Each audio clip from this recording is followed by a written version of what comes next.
For 70 years, the American aircraft carrier has been the single most powerful instrument of national will ever put to sea. When a crisis erupts anywhere on Earth, the first question asked in the Situation Room, in the Cabinet Room, in the Oval Office is always the same. Where are the carriers? Not the submarines, not the destroyers, not the cruise missile batteries or the bomber squadrons or the special operations forces. The carriers. Because the carrier strike group, the $15 billion floating airfield surrounded by a constellation of destroyers, cruisers, submarines, and support vessels, is the physical embodiment of American military power projection. It is the thing that ends conversations, the thing that makes adversaries recalculate, the thing that has underpinned American foreign policy since the end of the Second World War.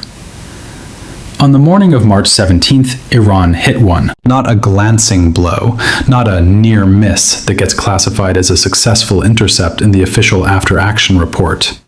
A direct strike on the USS Harry S. Truman, a Nimitz-class nuclear-powered aircraft carrier, the centerpiece of Carrier Strike Group 8, operating in the northern Arabian Sea, approximately 340 kilometers southeast of the Strait of Hormuz.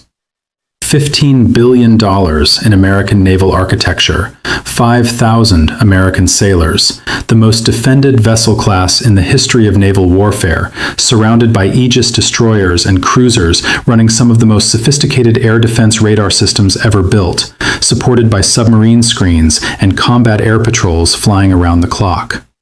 Iran hit it anyway. And what happened in the minutes after that strike, the damage assessment, the casualty figures, the defensive failure that allowed a missile to reach a vessel that was supposed to be unreachable, and the strategic implications of the moment that the American carrier's presumed invulnerability was tested in real combat for the first time in 80 years, is the story that every defense ministry on Earth is reading with absolute attention right now. Because the carrier is not just a weapons platform, it is a symbol. And symbols, when they burn, send messages that no press release can contain. To understand what Iran struck on the morning of March 17th, you need to understand what a carrier strike group actually is. Not in the promotional language of Navy public affairs, in the operational language of what it takes to put a weapon on a target 300 kilometers away from a vessel at sea. The USS Harry S. Truman displaces approximately 104,000 tons when fully loaded.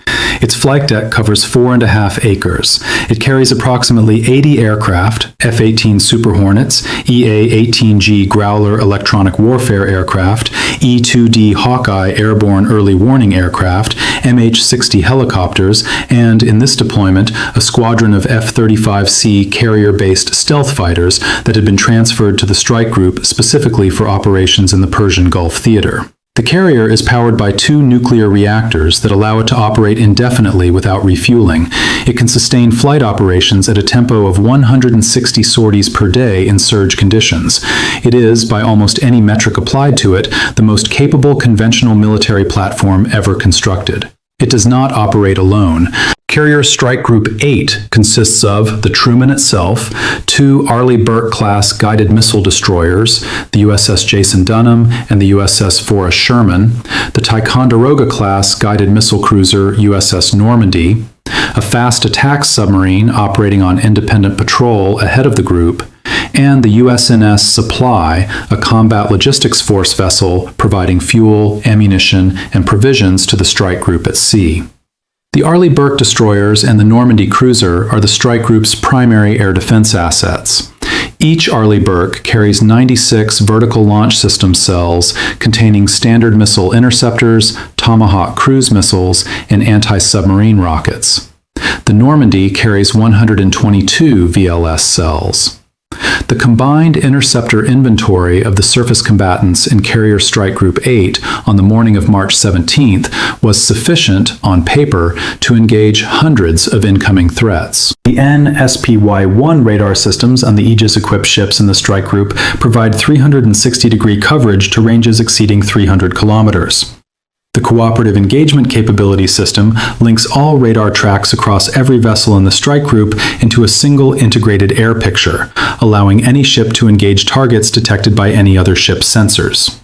The strike group also had an E-2D Hawkeye airborne early warning aircraft aloft, providing radar coverage from altitude, extending the detection horizon further and providing look-down capability against low-flying threats. On paper, Carrier Strike Group 8 was defended by the most sophisticated naval air defense architecture in the history of naval warfare.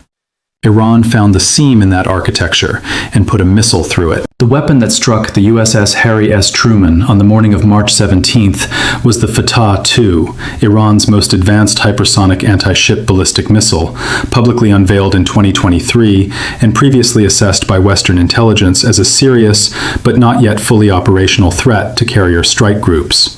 That assessment was wrong. The Fatah-2 is a maneuvering hypersonic glide vehicle.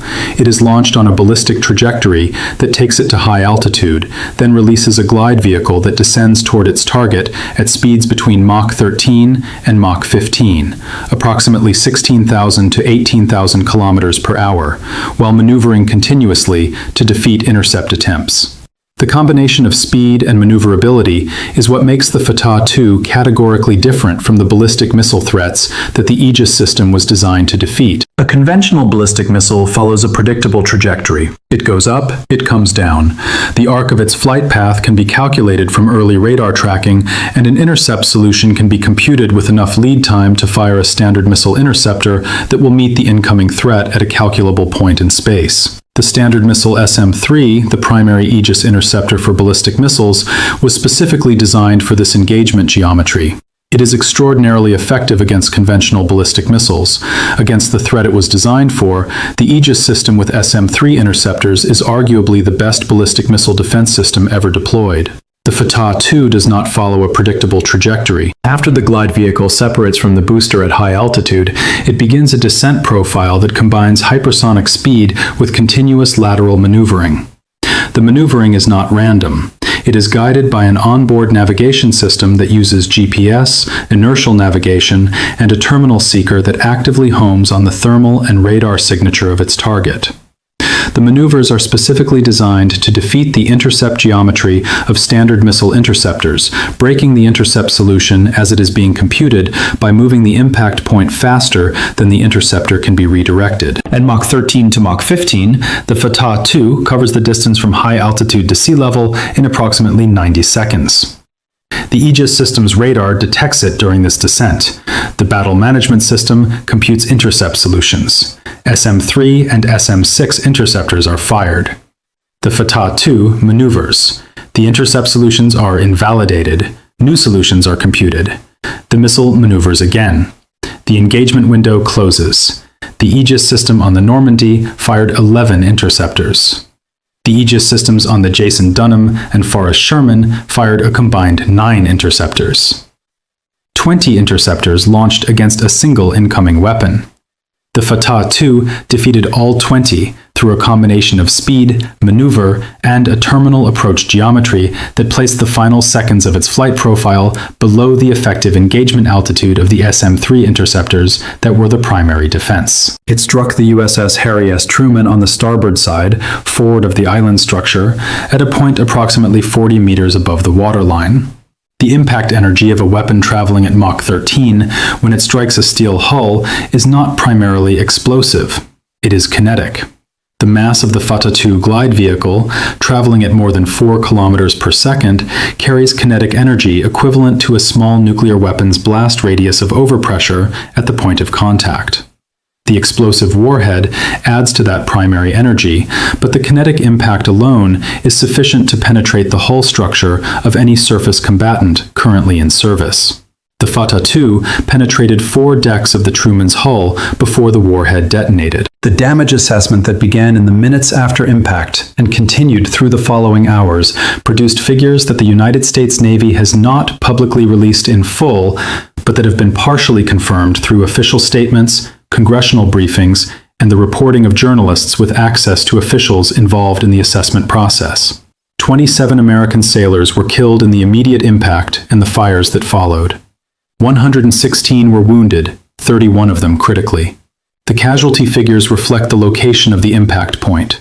The forward-starboard section of the carrier, 40 meters above the waterline, contains berthing compartments, equipment spaces, and passageways that are occupied around the clock during at-sea operations. The structural damage from the impact and warhead detonation compromised the watertight integrity of multiple compartments across 4 decks.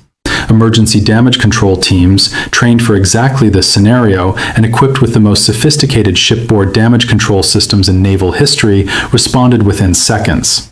The flooding was contained. The Truman did not sink. It was never in danger of sinking because the compartmentalization of a Nimitz-class carrier's hull is specifically designed to ensure that even catastrophic local damage cannot propagate to the point of threatening the ship's buoyancy. But containing flooding is not the same as maintaining combat capability. The fires ignited by the warhead detonation and the burning jet fuel from ruptured aviation fuel lines in the affected compartments took 4 hours to fully suppress. During those 4 hours, flight operations were suspended. The forward section of the flight deck, above the impact point, was structurally compromised and declared unsafe for aircraft operations. 11 aircraft that had been parked in the forward flight deck area were damaged or destroyed by the fires and the structural movement of the deck during the impact.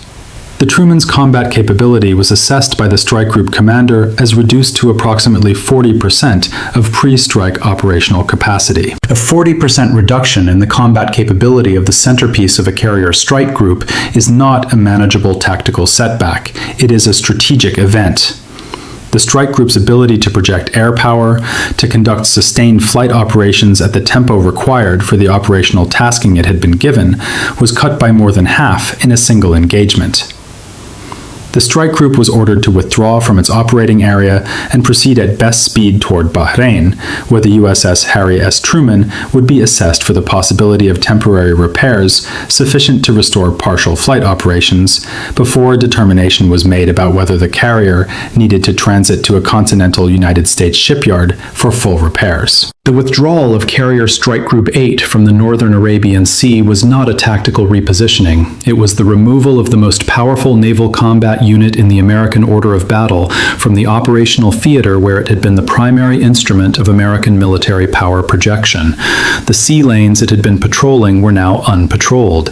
The air operations it had been conducting over the theater were now suspended. The deterrent presence it had represented to every actor in the region was now absent.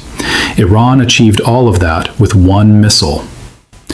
The financial accounting of what Iran's single Fatah II strike accomplished, measured against what that strike cost, is the ledger that defense economists are going to be studying for the next decade. The USS Harry S. Truman was commissioned in 1998. Its original construction cost was approximately $4.5 billion. Adjusted for inflation and the cost of the upgrades and refueling overhauls it has undergone across its service life, the replacement value of the Truman in 2026 dollars is approximately $8 to $10 billion. The aircraft and equipment destroyed or damaged in the strike add approximately $1 to $2 billion in additional losses. The cost of the emergency repairs required to restore the Truman to any level of operational capability, whether conducted at Bahrain or at a continental United States shipyard, will range from several $100 million for temporary repairs to potentially $2 billion or more if the structural damage to the hull and flight deck requires the kind of work that can only be done in a major naval shipyard. The total direct financial cost of the Fatah II strike on the Truman is somewhere between $2 and $4 billion, depending on repair scope and timeline. The Fatah II missile that achieved all of that costs approximately $2 to $3 million to manufacture. A cost-exchange ratio of between 1,000 and 2,000 to 1 in favor of the attacker. One missile, $2 to $3 million, $2 to $4 billion in damage. 27 Americans killed, 116 wounded. The primary American naval combat unit in the theater withdrawn and combat ineffective. Compare that ratio to the cost of the defensive response. 20 interceptors fired. Standard missile SM-3 interceptors cost approximately $20 to $30 million each. SM-6 interceptors cost approximately $4 million each. The 20 interceptors fired against the Fatah II represented a defensive expenditure of somewhere between $80 and $500 million, depending on the mix of interceptor types used. Iran spent $2 to $3 million on the offensive weapon. The United States spent between $80 and $500 million on the defensive response. And the defensive response failed. Iran is manufacturing Fatah II missiles. The production rate is not publicly known, but Iranian officials have stated that the weapon is in series production and that the inventory is sufficient for sustained operational employment. The cost of producing additional Fatah II missiles is measured in millions per unit. The cost of producing additional SM-3 interceptors is measured in tens of millions per unit, with production lead times measured in years and a supply chain that is already under strain from the demands of multiple active conflict theaters simultaneously. Iran can fire Fatah II missiles faster than the United States can replace the interceptors fired against them. At the cost-exchange ratio demonstrated on March 17th, Iran can inflict financial damage on American naval assets at a rate that the American defense procurement system cannot sustain indefinitely. The implications of the Fatah II's successful engagement of the USS Harry S. Truman extend to every naval planning staff and every defense ministry on Earth in ways that track directly with the implications of the K-Bar-Shikan IV's defeat of the Iron Dome over Ben Gurion. The Carrier Strike Group has been the primary instrument of American power projection for 70 years. Its strategic value has always rested on two foundations. First, its offensive capability, the ability to project air power from international waters to targets thousands of kilometers away without the need for host nation basing rights or political permissions that can be withdrawn. Second, its invulnerability, or more precisely, the perception of invulnerability, the adversary calculation that the cost and risk of attempting to strike an American carrier strike group was prohibitive because the defensive systems protecting it were effectively impenetrable. The second foundation, the perception of invulnerability, is gone. Not because the Truman sank, it did not sink. Not because the strike group was destroyed, it was not destroyed. But because the foundational question, can Iran actually hit an American carrier, has been answered with operational evidence rather than theoretical assessment. Yes, with one missile, through 20 interceptors, killing 27 Americans. Every adversary military planner who had been deterred from planning operations that risked confrontation with American carrier strike groups is tonight revising their assessment of what confrontation with a carrier strike group actually costs. The deterrence value of the carrier strike group rested on the adversary calculation that the cost of attempting to attack one was prohibitively high because the probability of success was prohibitively low. That calculation has just been empirically revised. The Fatah II demonstrated a probability of success that is not zero. It is not even low. One missile, one hit, one carrier withdrawn from the operational theater. China has been developing anti-ship ballistic missiles, the DF-21D and DF-26, specifically designed to threaten American carrier strike groups in a Taiwan conflict scenario for more than a decade. Those systems have been assessed by American analysts as a serious and growing threat, but have never been tested against actual carrier defenses in a real engagement. The Fatah II's performance against the Truman's Aegis defenses is the closest available operational analog to what Chinese DF-26 missiles might achieve against American carrier defenses in a Pacific conflict. The specific technologies differ, the engagement geometry differs, but the fundamental question, can a maneuvering hypersonic anti-ship ballistic missile defeat the Aegis system's intercept architecture, has just been answered in the affirmative by operational evidence from a real engagement. Chinese military planners have been watching March 17th's events with the specific professional interest of analysts who have been preparing for exactly this type of engagement and who just received the most valuable operational data point in the history of their planning effort. American carrier operations in a Taiwan scenario have been the cornerstone of American war plans for defending Taiwan since the early 1990s.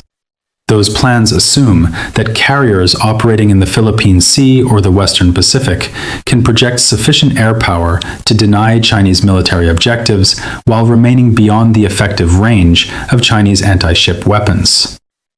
The range of the DF-26, China's longest-range anti-ship ballistic missile, is approximately 4,000 kilometers. It covers virtually the entire Western Pacific. Every operating area American carriers have planned to use in a Taiwan conflict scenario is within DF-26 range. The question American planners have been debating for years, can the Aegis system reliably defeat the DF-26's maneuvering hypersonic reentry vehicle, is now a question with a data point.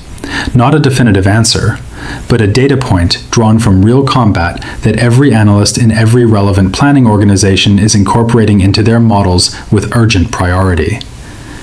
The preliminary reading of that data point is not reassuring for the operational assumptions underlying American Pacific war plans. In the hours after the Fatah II struck the USS Harry S. Truman, the United States faced a decision that had no good options. Retaliate against the Iranian launch site and risk escalation to a level of direct conflict that the United States had been trying to avoid for the duration of the crisis.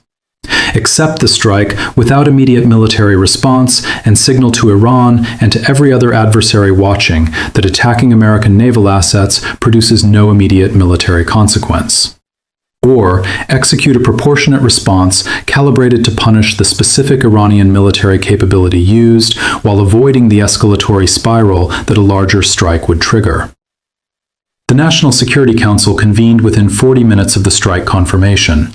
The president was presented with a target package that had been prepared for exactly this contingency: Iranian missile launch sites, IRGC naval facilities, and the command and control infrastructure associated with the Fatah II launch operation. The strike package was approved. American aircraft launched from a second carrier strike group. The USS Dwight D. Eisenhower, operating in the Red Sea, conducted strikes on 3 Iranian targets within 6 hours of the Truman being hit. The Iranian targets were struck. Battle damage assessment confirmed significant damage to the targeted facilities. And then Iran launched another Fatah II, not at the Eisenhower, at a target that the American response had not considered, at a target whose destruction sends a message that the American strike package, however precise and however effective against its intended targets, cannot address. Because the strategic message of March 17th is not about one missile, or one carrier, or one strike and one counterstrike. It is about the demonstrated operational reality that Iran can hit an American carrier strike group and survive the retaliatory response intact enough to launch again. The deterrence equation that has governed American naval power projection for 70 years assumed that the threat of retaliation was sufficient to prevent the attack. The attack happened, the retaliation followed, and Iran's missile inventory, the inventory that produced the Fatah II that hit the Truman, is not measurably depleted by the American response to the strike that demonstrated its effectiveness. The equation has changed. Deterrence requires that the threatened party believe the cost of the action being deterred exceeds the benefit. Iran calculated that the benefit of demonstrating the Fatah II's operational capability against an American carrier, the strategic signal that sends, the deterrence it imposes on American naval operations in the Persian Gulf, the validation it provides of Iran's anti-access area denial doctrine, exceeded the cost of the American military response that would follow. That calculation, made before the strike, was proven correct by events after it. The USS Harry S. Truman is currently transiting toward Bahrain under escort. 27 American sailors are dead. The most powerful naval combat unit the United States had deployed to the theater is combat ineffective and withdrawing. The sea lanes it was patrolling are unpatrolled. The deterrence it represented is absent. The adversary calculation about the cost of confronting American naval power in the Persian Gulf has been permanently revised by operational evidence that no amount of official statement can undemonstrate. One missile, Mach 13, 4 decks of hull penetration, 20 interceptors defeated, $15 billion of American naval power crippled. And the strategic question that March 17th has placed before every defense planning organization in the world is not how the United States responds to this specific attack. It is whether the aircraft carrier, the instrument of American power projection that has defined naval warfare for 80 years, remains viable in the era of the maneuvering hypersonic anti-ship ballistic missile. The carrier is not going away. The United States has 11 of them. It has spent more money building and operating carriers than any other nation has spent on its entire defense budget over the same period. The institutional, doctrinal, and financial commitment to the carrier is too deep, too embedded, too central to American military identity and alliance relationships to be reversed by one strike on one ship. But the carrier's strategic value rests on the perception of invulnerability, as much as on its actual offensive capability.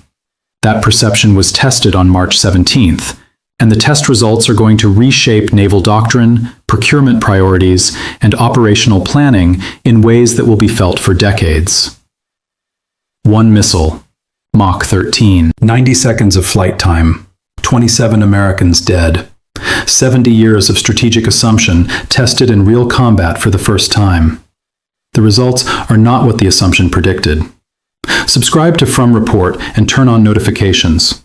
When the full damage assessment on the USS Harry S. Truman is released, when the Pentagon's formal review of Carrier Strike Group defensive doctrine begins, when the strategic implications of March 17th are incorporated into American Pacific war planning in ways that will reshape the military balance with China, the analysis will be here. Evidence first.